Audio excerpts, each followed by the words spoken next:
തൊടുപുഴ ആനച്ചാലിലെ ജോളി വർക്കിയുടെ കൃഷിയിടം ഇന്ന് ഒരു സമ്പൂർണ്ണ ജൈവ ആവാസ വ്യവസ്ഥയുടെ താവളമാണ്. കൃഷിവകുപ്പിന്റെ ധനസഹായ പദ്ധതികൾ പ്രയോജനപ്പെടുത്തിക്കൊണ്ടാണ് ജോളിയുടെ ഈ കാർഷിക മുന്നേറ്റം.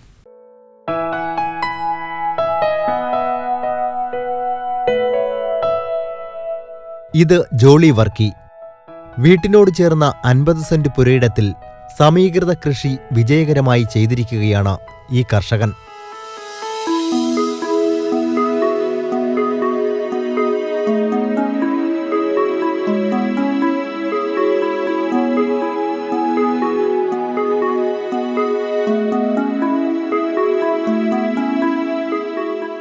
ഏകദേശം 5 വർഷം മുമ്പ് ആൽമയിൽ നിന്ന് ഒരു സജിത് ദാസ് എന്നൊരു ഓഫീസറുടെ നിർദ്ദേശപ്രകാരമാണ് നമ്മൾ ആദ്യമായി ഒരു ചെറിയ യൂണിറ്റ് അക്വപോണിക്സ് ചെയ്യുന്നത്. അത് നല്ലൊരു വിജയം കണ്ടെത്തിയതുകൊണ്ടാണ് നമ്മൾ വീണ്ടും അതിലും വലിയൊരു യൂണിറ്റ് ആൽമയുടെ സഹായത്തോടെ ഉണ്ടാക്കി. അതിനുശേഷം 2 വർഷം മുമ്പ് ഫിഷറീസ് ഡിപ്പാർട്ട്മെൻറ്റിൻ്റെ സബ്സിഡിയോടുകൂടി വലിയൊരു യൂണിറ്റും ഉണ്ടാക്കി. അങ്ങനെ ഇപ്പം മുഴുവൻ യൂണിറ്റുകളും അക്വപോണിക്സുമായിട്ട് ക്രമീകരിച്ചാണ് ഓടിക്കുന്നത്. ഏകദേശം 7 ടാങ്കുകൾ ഉണ്ടാക്കി ഏകദേശം ഒരു 5 സെൻറ്റ് സ്ഥലത്തോളം മത്സ്യക്കുളങ്ങളും ഉണ്ട്. അതിലാണ് നമ്മൾ മത്സ്യങ്ങളെ കൃഷി ചെയ്യുന്നത്.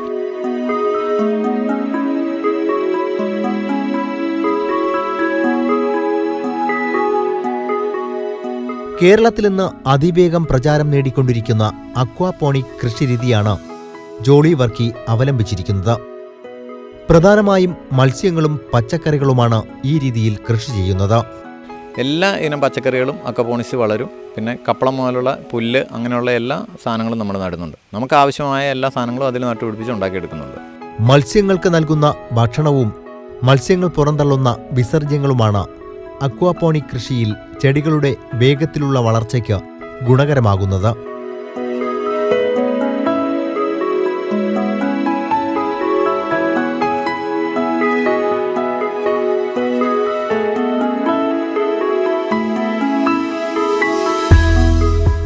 മീനിൻ്റെ വിസർജ്യം ഉപയോഗിച്ച് വേസ്റ്റായി വെള്ളം മോശമാകുമ്പോൾ നമ്മൾ മാറിക്കൊടുക്കുകയാണ് സാധാരണ മീൻകുളങ്ങളിൽ ചെയ്യുന്നത്. സാധാരണ എർത്ത് പോണ്ടുകളിൽ അത് സ്വയം ശുദ്ധീകരിക്കപ്പെടും. നമ്മൾ വീടുകളിൽ ടാങ്കുകളിൽ വളർത്തുമ്പോൾ ആ വെള്ളം നമ്മൾ മാറിക്കൊടുക്കാതെ തന്നെ ആ വെള്ളം ഉപയോഗിച്ച് നമ്മളൊരു ഫിൽറ്ററിൽ കൂടെ കടത്തിവിട്ട് അത് കട്ടിയായ അവസ്ഥയിലുള്ള മാലിന്യങ്ങളെല്ലാം ആ ഫിൽറ്ററിൽ തടഞ്ഞു നിർത്തുകയും ബാക്കി അമോണിയ കലർന്ന വെള്ളം മിറ്റിൽ ബെഡിലൂടെ കടത്തിവിട്ട് മിറ്റിൽ ബെഡിൽ ചെടികൾ നട്ടുപിടിപ്പിച്ച് ആ ചെടികൾ ഈ വെള്ളത്തിലുള്ള മറ്റ് ലവണങ്ങളെല്ലാം വലിച്ചെടുത്ത് വെള്ളം ശുദ്ധി ചെയ്ത് വീണ്ടും തിരിച്ച് കുളത്തിലേക്ക് വരും. മത്സ്യ ടാങ്കുകളിലെ വെള്ളത്തെ ഗ്രോ ബെഡിലേക്ക് പ്രവഹിപ്പിച്ചുകൊണ്ടാണ് കൃഷി. മണ്ണിനു പകരം ചരലാണ് ഗ്രോ ബെഡിൽ മാധ്യമമായി ഉപയോഗിക്കുന്നത്. ഇതിനാൽ ചെടികൾ വാട്ടരോഗം വരാതെ സമൃദ്ധമായി വേഗത്തിൽ വളരുന്നു. തികച്ചും ജൈവ രീതിയിലാണ് കൃഷി.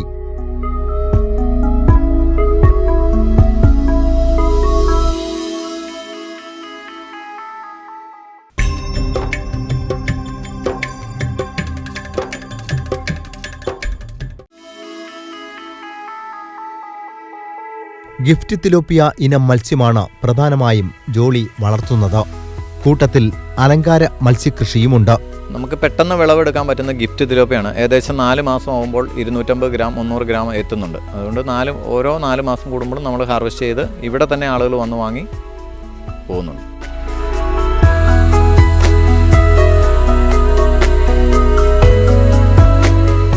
ഇത്രയും കുളങ്ങളൊക്കെ ഉണ്ട്. കൊതുകുകളുടെ ഒരു ശല്യം ഒന്നും ഉണ്ടാകാതിരിക്കാൻ കൂടുതൽ സ്ഥലങ്ങളിൽ നമ്മൾ ഗപ്പികളെ വളർത്തുന്നുണ്ട്. എല്ലാ ടാങ്കുകളിലും ഗപ്പികൾ കുറച്ചൊക്കെ ഉണ്ടാവും.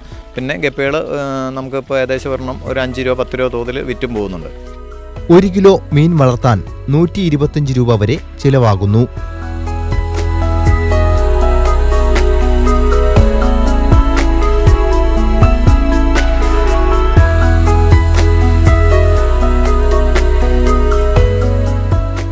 നമുക്ക് ഏകദേശം 1 കിലോ മീൻ ഉൽപ്പാദിപ്പിക്കുന്നതിന് ഒരു 90 to 120 വരെ ആ റേഞ്ചിൽ നമുക്ക് ചിലവാകുന്നുണ്ട്. നമുക്ക് 200 രൂപയ്ക്ക് വിറ്റ് പോകുന്നുണ്ട്. നമുക്ക് 4 മാസം കൂടുമ്പം ഒരു ദിവസം ഹാർവെസ്റ്റ് ചെയ്യാൻ പറ്റുള്ളൂ. അതിനുള്ള സൗകര്യങ്ങളെ നമുക്ക് നിലവിലുള്ളൂ. കൂടുതൽ വന്നു കഴിഞ്ഞാൽ നമ്മൾ എറണാകുളത്തൊരു ഓർഗാനിക് മാർക്കറ്റുണ്ട്, അങ്ങോട്ട് എത്തിച്ചു കൊടുക്കുന്നുണ്ട്. ഏകദേശം തൊടുപുഴ കിട്ടുന്ന പച്ചക്കറിയാക്കിൽ ഒരു 3 ഇരട്ടി വില നമുക്ക് കിട്ടുന്നുണ്ട് ഓർഗാനിക് ലെവലിൽ. 100% നമ്മൾ സത്യസന്ധമായിട്ട് തന്നെയാണ് ചെയ്യുന്നത്. അത് നമ്മുടെ അഡ്രസ്സ് സഹിതം വെച്ചാണ് ഓരോ കിലോയിലും പാക്ക് ചെയ്യുന്നത്. എന്ത് പ്രശ്നം ഉണ്ടെങ്കിലും നമ്മളെ നേരിട്ട് സമീപിക്കാവുന്നതാണ്. ഒരിക്കൽ പമ്പ് ചെയ്യുന്ന ജലം വീണ്ടും പമ്പ് ചെയ്ത് ഉപയോഗിച്ചുകൊണ്ടാണ് കൃഷി നടത്തുന്നത്. പരിചക്രമണ രീതിയാണ് ഇതിന് അവലംബിച്ചിരിക്കുന്നത്.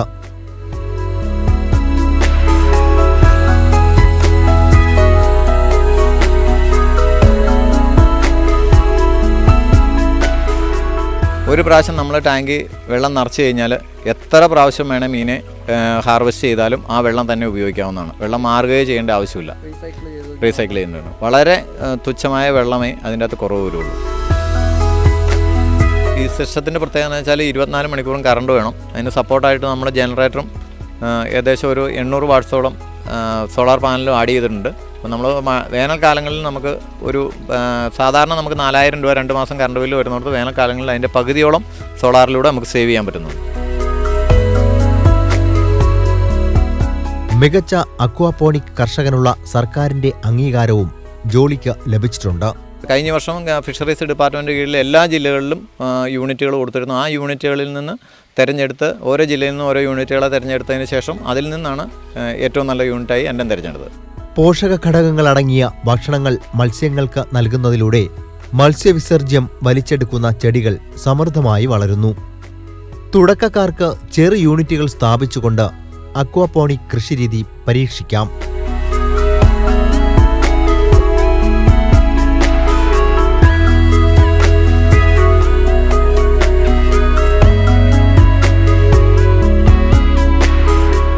സാധാരണക്കാരന് ഒരിക്കലും ഒരു വലിയ യൂണിറ്റിലേക്ക് പെട്ടെന്ന് എടുത്ത് യാതായിരിക്കുന്നതാണ് നല്ലത്. ചെറിയൊരു യൂണിറ്റ് ചെയ്ത് ഇതിൻ്റെ കാര്യങ്ങളെക്കുറിച്ച് ഏകദേശം ഒന്ന് മനസ്സിലാക്കി കൃഷി എപ്പോഴും നന്നായി പഠിച്ചതിന് ശേഷം കൃഷിയിലേക്ക് ഇറങ്ങി, അല്ലെങ്കിൽ കൃഷി നമുക്ക് കൈകൊള്ളുന്ന ഒരു രീതിയാണ്.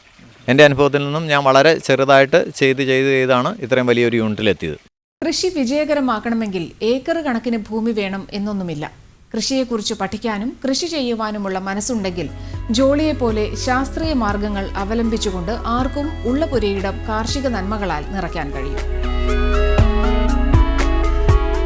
അക്വാപോണിക് കൃഷിക്കൊപ്പം പശുക്കളെയും കോഴികളെയുമൊക്കെ ജോളി വർക്കി വളർത്തുന്നു.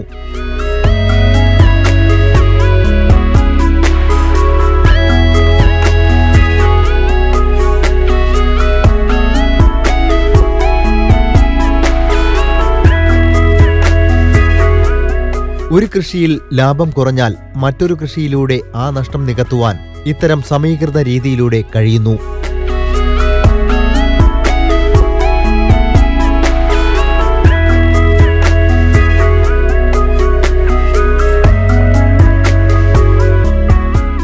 ഏകദേശം ഒരു 80ഓളം കോഴികളുണ്ട്. പിന്നെ നമ്മുടെ ആവശ്യത്തിന് പാലിനുള്ള ഒരു പശുവുണ്ട്. പിന്നെ മറ്റ് പഴവർഗ്ഗങ്ങളെല്ലാം തന്നെയുണ്ട്. നമ്മുടെ ആവശ്യത്തിനുള്ള തെങ്ങുകളുണ്ട്. മട്ടുപ്ലാവിൽ നമ്മൾ സ്റ്റാൻഡ് ഉണ്ടാക്കിയിട്ടാണ്, നിലത്ത് വാർക്കപ്പുറത്ത് വെക്കാതെ സ്റ്റാൻഡ് ഉണ്ടാക്കി സ്റ്റാൻഡിലാണ് ഗ്രോ ബാഗുകൾ വെച്ച് അതിൽ തക്കാളി, കോവൽ, പിന്നെ ടയറും വെച്ച് അതിൻ്റെ അകത്ത് നട്ടിട്ടുണ്ട്. മട്ടുപ്പാവ് കൃഷിയിലും ഈ കർഷകൻ മാതൃക കാട്ടുന്നു. തികച്ചും ശാസ്ത്രീയമായ രീതിയിലാണ് മട്ടുപ്പാവിൽ ജൈവ കൃഷി ചെയ്തു വരുന്നത്.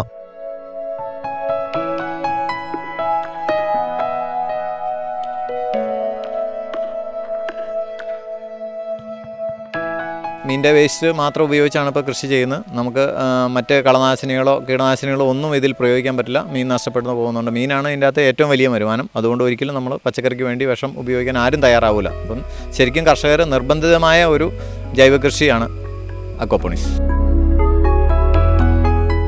വീടിനു ചുറ്റുമുള്ള അവശേഷിക്കുന്ന പുരയിടത്തിലേക്ക് കൂടി അക്വാപോണിക് ഉൾപ്പെടെയുള്ള കൃഷിരീതികൾ വ്യാപിപ്പിക്കുവാനാണ് ഈ കർഷകന്റെ തീരുമാനം.